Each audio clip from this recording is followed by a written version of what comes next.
This drink, I like it. I know, it's great, right? Another! Because humans have been consuming food since the beginning of time, you would think that we'd have it down by now. But that's simply not the case. The time has come to find out about 10 foods you're eating completely wrong. Toblerone. Yeah, is Toblerone the fanciest thing in the world? There are plenty of ways to eat Toblerone. Nibbling it, biting it off piece by piece, or just consuming the entire thing in one swoop. But did you know that there is a proper way to eat this beloved chocolate? In 2014, a video showing how to eat this sweet treat properly went viral. When eating Toblerone, most people will pull the majority of the bar out and try to break off a piece by pulling outwards. If you've used this strategy, you know that it's no easy task. It requires strength of hand, dexterity of fingers, and resilience of mind. And even when you do manage to break it off, your fingers are probably now sticky and covered in half-melted chocolate. Yeah, that's a big candy bar. Not to mention, you don't really want to share a piece of chocolate that's been manhandled by someone else. But what if we told you there was a much easier way to acquire a scrumptious triangular piece? The next time you get your hands on a Toblerone, instead of pulling off a piece, try pushing it inwards towards the bar from the tip. A simple tap should do the trick. A perfectly shaped piece should snap off pretty easily, and voila! You are now the possessor of a wonderful holiday treat, and of a secret to pass down to your friends and family. I don't care about my wife, I care about his secret. Cupcakes. Ow! Ow! Ow! Cupcakes are a great way to celebrate life's greatest moments. Birthday, anniversaries, weddings, the options are limitless. But as anyone who's gotten their hands on these petite gâteaux knows, the moment you take a bite, you get a mouthful of frosting. And hey, frosting is a great topping. I'm going to rot more than just your teeth. While it may seem silly to wonder about how to properly eat a cupcake, this tip will save you from having to grab a napkin to wipe your icing off and will make your cupcakes that much better. So what's the right way to eat a cupcake? First, you remove its wrapper. Then, using your fingers or a knife if you have one handy, which most people do not, you cut or twist off the bottom half of the cupcake. Then you place the recently estranged cupcake half on top of the frosting like a little cupcake hat, and there you go. Cupcake sandwich. Disclaimer: your fingers may get a bit of frosting on them in the process. Crumbs will be spilled onto the carpet or in otherwise unideal places. But sometimes you need to make sacrifices in order to get the reward. And what a reward it is. Instead of eating mouthful after mouthful of frosting, you'll be getting an evenly balanced combination in each bite. We can assure you, once you've had a taste of the ingenious cupcake sandwich, you'll never go back to traditional cupcakes ever again. Chinese takeout. I'm on vacation, man, and I want some mushu.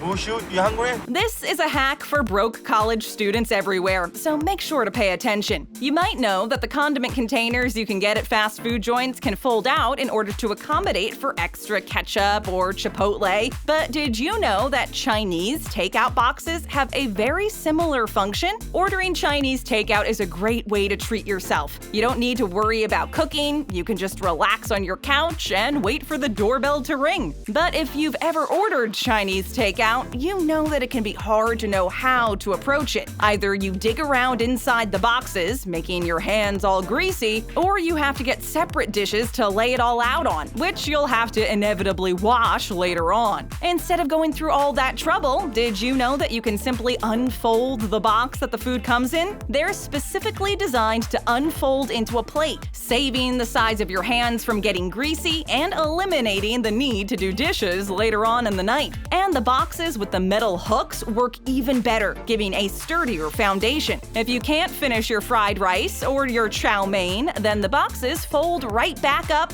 and you can save them in the fridge for a later date. Bananas. Banana! Banana.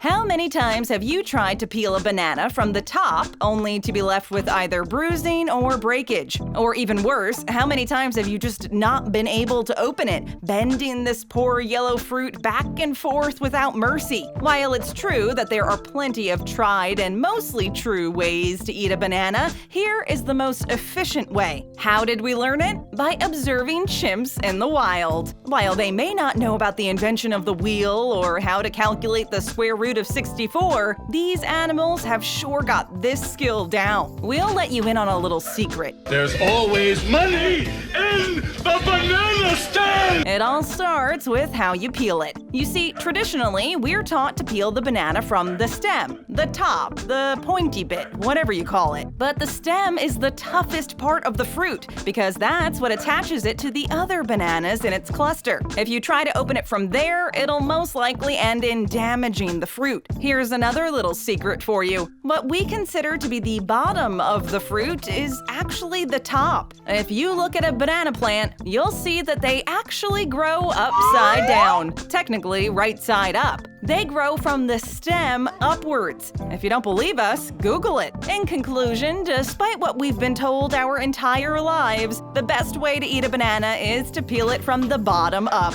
or technically from the top. By pinching and peeling from the non-stem end of the banana, you won't have to risk bruising your fruit. Chicken wings. Hey, ain't no thing but a chicken wing, mamacita. If you've ever ordered chicken wings at a restaurant, you're probably familiar with the embarrassment of getting the sauce all over your face and fingers. And while it is finger food and it is socially acceptable to eat them any way you want, that doesn't mean that there isn't a great technique for eating them. Most of us just wing it, tearing into this food like wild animals. But there's a way to get all the meat off of the bone all at once. And even after you're done decimating it, there's usually still those pesky, taunting pieces of meat stuck between the bones. Well, munch your way to perfection by learning this simple trick. The easiest way to eat chicken wings is to hold your chicken wing like a game controller and twist it until the cartilage snaps. Gently take the cartilage off of the wide part of the wing. Then pull the second bone out of the end, leaving one bone on the wing. If you place the bone in your mouth, the meat should fall off cleanly, leaving you with a clean chicken bone and a full stomach. Much like with Toblerone, there are plenty of videos online explaining how to master this. So nailing that technique is only a few clicks away. Ta-da! I call them chicken wings! Candy apples.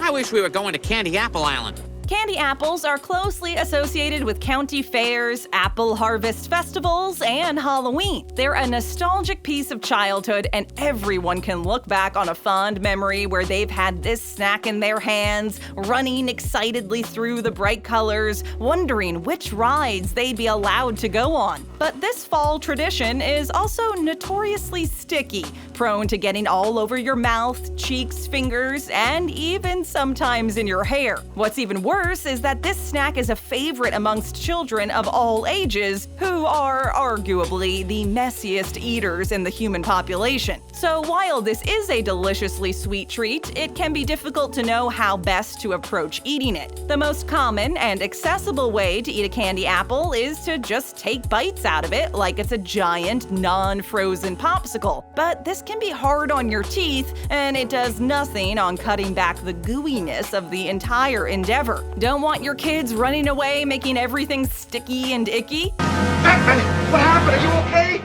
He slimed me. It's widely accepted that the best way to eat this yummy snack is to take it off of the popsicle stick, cut it like you would a normal apple, and enjoy the slices like that. However, if you don't have a knife on your person, you can also turn it so it's horizontal and eat it like a corn on the cob. Boiled eggs. I can eat 50 eggs. My boy says he can eat 50 eggs, he can eat 50 eggs. When people wake up in the morning, they want something quick and easy for breakfast. This is why the fast food industry has so many breakfast menus, and why things like instant oatmeal and cereal exist. But for those who are thinking about starting their day off with something rich in protein, they're faced with the daunting task of preparing hard-boiled eggs. Perhaps one of the most tedious and time-consuming tasks is peeling a hard-boiled egg. You roll it on the counter, you try try chipping away at it, you crack it on your counter, but to no avail. It seems as though these shy eggs just don't want to come out of their shells. But there's a little trick to make your morning routine a little less frustrating, and it's to add a teaspoon of baking soda to the water before you start boiling the eggs. This raises the pH of the water. Boil the eggs for about 12 minutes with around 2 inches of water above the eggs. When you're done cooking the eggs, crack both ends of the egg on the hard countertop, creating a quarter-sized hole on each end. Here comes the best part. After you've created both holes, hold your egg gently and blow on one side of it. Your egg should come right out of its shell. Just make sure you have your other hand ready to catch the egg before it falls onto the kitchen floor. Save yourself! Hold on, Red! I'm gonna save that egg! Red, don't be a hero! Oranges. Does anyone have any orange slices? Big oranges can be notoriously difficult to peel. You find yourself shoving your thumbs underneath the skin, hoping to get some sort of traction, only to end up damaging the fruit. The result is a poorly peeled orange with dents all over it, which isn't exactly the most appetizing snack. But there's a simple way to peel an orange, and all you need is a paring knife and a spoon. First, you score around the center with your paring knife, cutting only 1/8 of an inch deep, making sure not to puncture the citrus segments. Then insert the handle of your spoon between the peel and the fruit. Work your way around the orange until you feel the peel begin to release, and you'll be able to remove half of the peel in one piece. For minimal mess, you can even put the peel back on to act as a guard as you work the other half of the orange. After you remove your peel, feel free to separate the segments as you normally would. This is a pulpless, juiceless, and painless way to prepare your oranges. And while this hack may take a few tries to be perfect, it'll certainly be worth the impeccably untouched product at the end, as well as the impressed looks on the faces of those you live with. Wow. Great. Really? Strawberries. Seriously? Oh, I think I'll name him Barry. Strawberries are a great fruit on a summer day or for a picnic in the park, and they tend to be delicious no matter how you eat them. However, there's actually a way to make their sweetness even more flavorful. Did you know that the direction you put the strawberry in your mouth changes the way you taste it? The next time you have one of these ripe fruits, instead of holding it by the leafy ends and eating the smaller tip first, reverse it. Make sure to pick the leaves off first and eat it in one bite. What this does is puts the sweet bit of the strawberry, the smaller tip, right on the tip of your tongue, ensuring that you can really savor the berry's flavor. If you're not one to pick the leaves off and lean towards cutting it up, there's also a tip for how to do that properly too. It's shocking how much of the strawberry is thrown away when you're preparing a simple snack or fruit salad. Instead of using a knife to slice up the strawberry, get yourself a straw and use it to dig out just the top of the fruit. You'll find that it's much easier and helps to cut down on waste. Pretty smart, huh? Pretty smart. Apples. Give me an apple. Hey, I said give me an apple! Apples are one of the most basic foods you can get in North America. They're used to keep doctors away, express gratitude for teachers, and tempt Eve in the Garden of Eden. We've got apple pies and apple crisps and even fried apples. The possibilities are endless. How do you like them apples?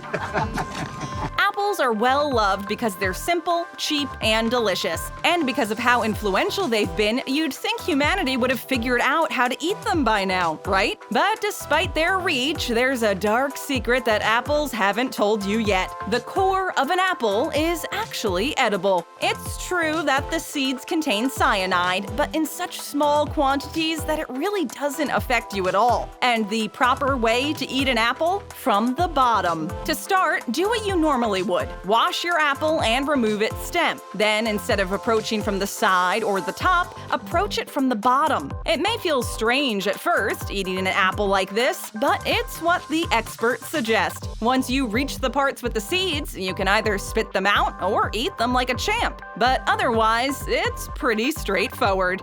Stick around, tap that screen for another great video, hit that subscribe button, and ring that notification bell.